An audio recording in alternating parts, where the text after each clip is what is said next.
앤과 친구들은 어느덧 레드먼드 대학에서의 마지막 시험을 코앞에 두고 있었다. 필이 끙끙거렸다. 죽어버리고 싶어. 아니면 지금이 내일 밤이면 좋겠어. 필, 충분히 오래 산다면 그 두 가지 소원을 다 이룰 수 있어. 앤이 침착하게 대답했다. 침착함을 유지하는 게 앤 너한테는 쉬울 거야. 너는 철학을 잘하니까 말이야. 하지만 난 아니란 말이야. 내일 내가 제출할 무시무시한 답안지를 생각하면 막 겁이 나. 낙제하면 내 약혼자 조나스가 뭐라고 할까? 낙제 안 할 거야. 오늘 시험 본 그리스어는 어땠어? 모르겠어.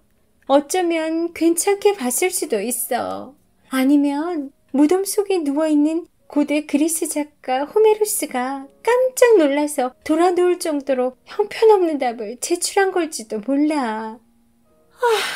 온종일 콩책만 붙들고 공부만 하느라 머리를 다 써버려서 이제 아무런 생각도 할 여력이 없어졌어.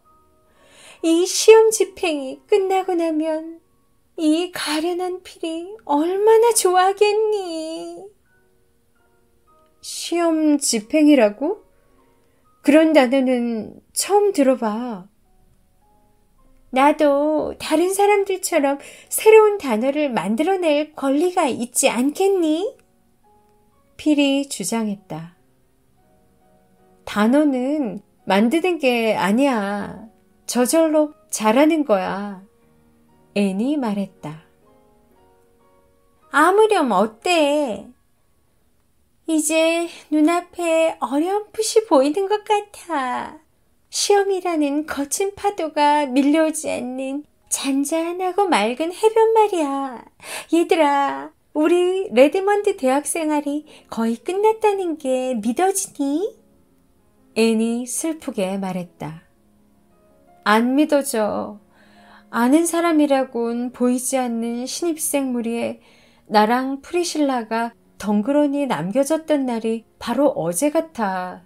그런데 우리가 이제는 마지막 시험을 앞둔 4학년이라니. 강인하고 현명하며 존경할 만한 4학년이지. 필이 어떤 문구를 인용하며 말했다.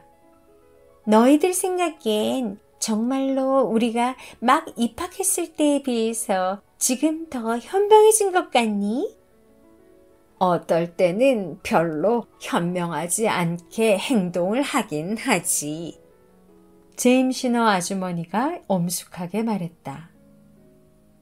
아이, 제임시너 아주머니. 아주머니가 저희 어머니가 되어주셨던 지난 3년 동안 저희가 대체로 꽤 좋은 딸들이지 않았나요? 필이 애교를 부렸다. 너희같이 사랑스럽고 착한 4명의 아가씨가 나란히 대학을 졸업하는 일은 이제껏 없었을 거야. 칭찬을 적재적소에 하는 제임시너 아주머니가 단언했다.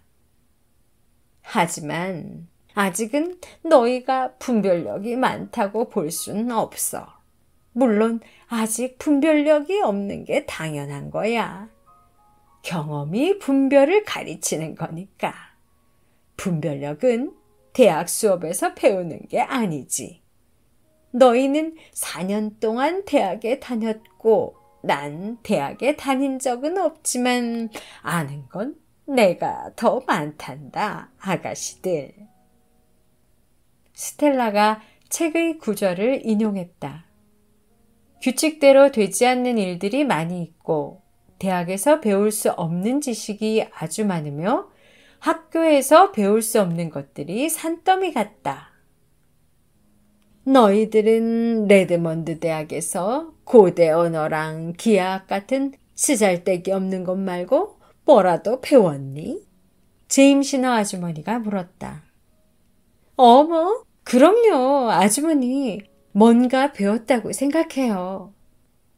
앤이 항의했다. 필리퍼도 말했다. 지난번 연구회에서 우들리 교수님한테 진리를 배웠어요. 교수님은 이렇게 말씀하셨어요. 유머는 인생이라는 향연에서 가장 풍미 있는 향신료다. 자신이 한 실수를 웃음거리로 삼으면서 동시에 그 실수에서 무언가를 배워라. 문제를 두고 농담을 하면서 그것으로부터 용기를 얻어라. 공경을 웃어넘기며 그것을 극복하라. 제임시너 아주머니, 이 정도면 배울 만한 가치가 있지 않겠어요? 그래. 가치 있구나, 얘들아. 어떤 일을 갖고 웃어야 하는지, 어떤 일을 갖고 웃으면 안 되는지 배웠을 때 지혜와 이해력을 얻는 거란다. 앤, 너는 대학 수업에서 뭘 배웠어? 프리실라가 나직이 물었다. 앤이 천천히 말했다. 작은 어려움은 모두 웃음거리에 불과하고 커다란 어려움은 승리의 예보라는 걸 배웠어. 결국 이거야말로 레드몬드 대학이 나한테 준 거라고 생각해. 프리실라가 말했다. 나는 레드몬드 대학이 나한테 준 게 뭔지 말하려면 다시 우들리 교수님이 한 말을 인용해야 돼. 교수님이 연설에서 이렇게 말했던 게 너희들도 기억날 거야. 세상에는 우리를 위해 준비된 많은 것들이 있습니다. 그것들을 볼 수 있는 눈, 사랑할 수 있는 마음, 주워 담을 수 있는 손만 있다면 경험할 수 있는 것들이죠. 남자한테도 여자한테도 미술에도 문학에도 어디에나 기뻐하고 감사할 일이 있습니다. 레드몬드가 이걸 조금이나마 알려줬다고 생각해. 제임시너 아주머니가 총평을 내렸다. 너희들이 한 모든 말로 판단을 해보자면 약간의 진취성만 갖추고 태어났다면 인생에서 배우는데 20년이 걸릴 만한 걸 대학에서 4년이면 배울 수 있나 보구나. 이 정도라면 고등교육을 인정해 줄 마음이 드는구나. 나는 원래 고등교육을 별로 신뢰하지 않았었거든. 그런데요, 그 약간의 진취성을 가지고 태어나지 못한 사람은 어떻게 해요? 진취성이 없는 사람은 어차피 대학에서도 인생에서도 아무것도 못 배워. 100년을 살아봤자 아기 때랑 똑같을 거야. 그 사람들이라고 일부러 그러는 건 아니니까 불쌍한 일이지. 우리는 진취성을 갖고 태어난 걸 감사히 여겨야 해. 진취성이 무엇인지 설명해 주실 수 있으시겠어요, 아주머니? 필이 물었다. 아니, 안 할란다. 진취성을 가진 사람은 그게 뭔지 알 테고, 없는 사람은 그게 뭔지 설명해도 모를 테니까 설명할 필요는 없을 거야. 바쁜 나날이 쏜살같이 지나갔고 시험들이 끝났다. 앤은 문학에서 최우등상을 받았다. 프리실라는 고전문학에서, 필리퍼는 수학에서 우등상을 탔다. 스텔라는 모든 과목에서 좋은 성적을 거두었다. 학위 수여식 날이 찾아왔다. 예전 같았으면 내가 인생의 전환점이라고 했을 만한 사건이야. 앤이 로이가 보내준 제비꽃을 상자에서 꺼내서 몰똘히 생각에 잠긴 채 바라보면서 말했다. 앤은 그 꽃을 꽂고 졸업식에 갈 마음이었다. 하지만 앤의 눈동자는 탁자 위에 있는 다른 상자로 향하고 있었다. 그 상자에는 은방울꽃이 가득 들어있었다. 에이버니의 6월이 찾아오면 초록 지붕집의 마당에 피는 것만큼 신선하고 향기로운 은방울꽃이었다. 그 옆에는 길버트 블라이스의 카드가 놓여 있었다. 애는 길버트가 졸업식을 앞두고 이 꽃을 왜 보냈는지 궁금했다. 이번 겨울 동안 애는 길버트를 좀처럼 보지 못했다. 크리스마스 방학 이후로 길버트는 어느 금요일에 딱 한 번 앤과 친구들이 사는 패티하우스에 놀러 온 적이 있었고 그 외에는 만난 적이 거의 없다시피 했다. 앤은 길버트가 최우수상과 쿠퍼 장학금을 받기 위해서 아주 열심히 공부하고 있으며 레드먼드 대학의 사교 모임엔 거의 오지 않는 걸 알고 있었다. 한편 앤은 사교적이고 떠들썩한 겨울을 보냈다.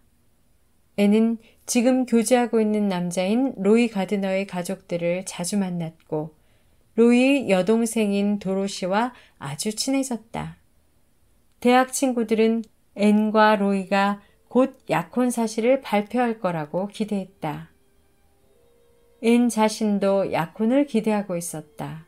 그런데도 앤은 졸업식에 가러 패티하우스를 떠나기 바로 직전에 로이가 보낸 제비꽃을 옆에 던져놓고 대신에 길버트가 보낸 은방울꽃을 꽂았다. 왜 그런 행동을 했는지 스스로도 설명할 길이 없었다.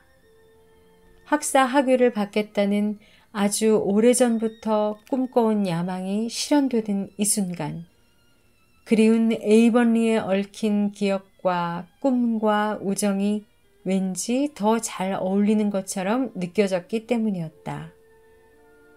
앤과 길버트는 함께 학사모를 쓰고 졸업가운을 입고 인문학부를 졸업하는 모습을 함께 상상해 본 적이 있었다.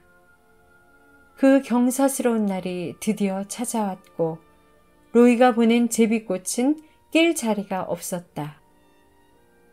정겨운 친구와 서로 나누었던 소중한 옛 꿈이 결실을 맺는 바로 이 순간에 오직 오래된 친구가 보내준 꽃만이 어울리는 것 같았다. 지난 몇 해 동안 바로 이 날이 손짓을 하며 앤을 이끌어왔다. 그런데 그 날이 결국 왔을 때 앤에게 남겨진 가장 강렬한 기억은 근엄한 레드먼드 대학 학장이 앤에게 학사모와 졸업장을 건네주던 순간이 아니었다. 앤이 꽂은 은방울꽃을 보고 반짝이던 길버트의 눈동자도 단상에서 앤 곁을 지나갈 때 로이가 보낸 당혹스럽고 상처받은 눈길도 아니었다. 로이의 누나인 엘린 가드너가 해준 거만한 축하말도 로이의 여동생인 도로시가 열정과 진심을 담아 마구 쏟아놓은 인사도 아니었다. 앤에게 남겨진 가장 강렬한 기억은 바로 이상하고 이해할 수 없는 고통이었다. 그 고통이 앤이 오랫동안 꿈꿔온 이 순간을 망쳐놓았고 흐릿하지만 계속되는 씁쓸함을 남겨두었다. 그날 밤 인문학부 졸업생들은 졸업 축하 무도회를 열었다. 무도회에 가느라 옷을 챙겨 입을 때 앤은 평소에 착용하던 진주 목걸이를 옆으로 치워버리고 크리스마스에 초록 지붕집으로 배달되었던 작은 상자를 트렁크에서 꺼냈다. 그 안에는 작은 분홍색 에나멜 하트가 달린 실처럼 얇은 금목걸이가 있었다.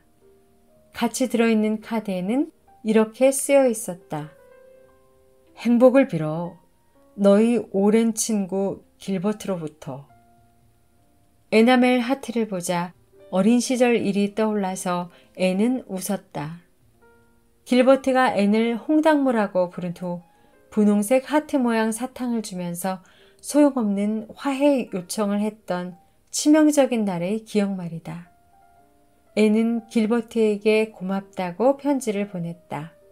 하지만 그 이후로 그 목걸이를 걸어본 적은 한 번도 없었다. 오늘 밤 앤은 그 목걸이를 흰 목에 걸고 꿈꾸는 듯한 미소를 짓고 있었다. 앤과 필리퍼는 함께 레드몬드 대학으로 걸어갔다.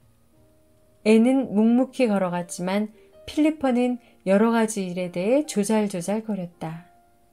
갑자기 필리퍼가 말했다. 오늘 들었는데 길버트 블라이스랑 크리스틴 스튜어트의 약혼이 발표될 거래. 너도 들었니? 아니, 앤이 말했다. 아마 진짜인 것 같아. 필리퍼가 가볍게 말했다. 앤은 말하지 않았다.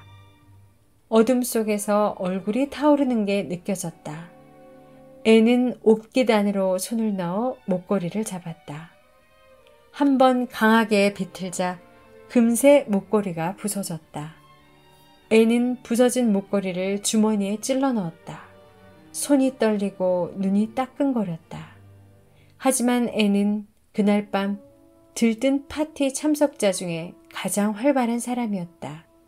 길버트가 춤을 신청했을 때는 아쉬운 기색 하나 없이 이미 춤 약속이 다 찼다고 말했다. 파티가 끝난 후 앤과 친구들은 패티하우스로 돌아와 꺼져가는 난로불 앞에 둘러앉았다. 비단결 같은 피부에서 봄의 한기를 없애면서 오늘 있었던 일들에 대해 가장 즐겁게 이야기한 것도 바로 앤이었다. 제임스나 아주머니는 난로불을 더 잘 타게 만들기 위해서 일어나면서 말했다. 무디 스퍼전 맥퍼슨이 오늘 저녁 너희가 무도회장으로 떠난 다음 여기에 왔었단다. 졸업 축하 무도회가 있는 걸 모르고 있었대. 그 애는 머리에 고무밴드를 감고 자야 할 것 같더라. 그러면 튀어나온 귀가 괜찮아질 텐데. 내가 젊었을 때 사귀었던 남자가 똑같이 귀가 튀어나왔었는데 그렇게 하고 나니까 아주 괜찮아졌거든. 그렇게 하라고 조언을 해준 건 바로 나였어. 그런데 그 사람은 나를 영영 용서하지 않았단다. 하품을 하던 프리실라가 말했다. 무디 스퍼저는 아주 진지한 젊은이에요. 무디는 귀보다 훨씬 더 중요한 일들에 관심이 있어요. 목사님이 될 생각이래요. 하긴 주님께선 사람 귀가 어떻게 생겼든 상관하지 않으시니까. 제임스너 아주머니는 진지한 목소리로 그렇게 말하면서 무디 스퍼전에 대한 비판을 그만두었다. 아주머니는 성직자를 존중하는 마음을 가지고 있었으니 말이다. 설령 이제 걸음마를 막 떼기 시작한 성직자라도 말이다.